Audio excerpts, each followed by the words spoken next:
என்ன இது பார்த்தா தெரிகிறது? என்ன கேஸ்னே தெரியல. யார பாருங்க. ஐயோ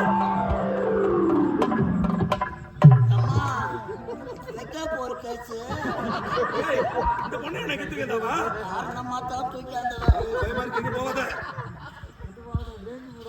நடந்தது என்ன? ஐயா கொலை ஐயா கொலை கொலை கொலை மாபெரும் கொலை மாபெரும் கொலை நடந்திருக்கிறதா? கொலையா? கொலை கொலையா நடக்குகிறது? நடந்தாதா பின்ன? இந்நாட்டு அமைச்சர் கருணாக நான் இருக்க பொழுது இந்த பெண்ணை யார் கொலை செய்திருப்பார்கள்? கொலை செஞ்சது நீ. அமைதியாயிரு. என்ன நடக்குது பார்க்கிறேன். நீதி தவறாது. இந்த மறுபடியும் ஆட்சியிலே கொலை நடந்திருக்கிறது. இந்த செயலை யார் செய்திருப்பார்கள்? மன்னா, என்னடா? நீதி தவறான நமது நாட்டில இந்த ஏழை பெண்ணை கதற கதற கற்பழித்து கொலை செய்திருக்கிறார். யாராக இருக்கும்? இந்த கொலை செய்த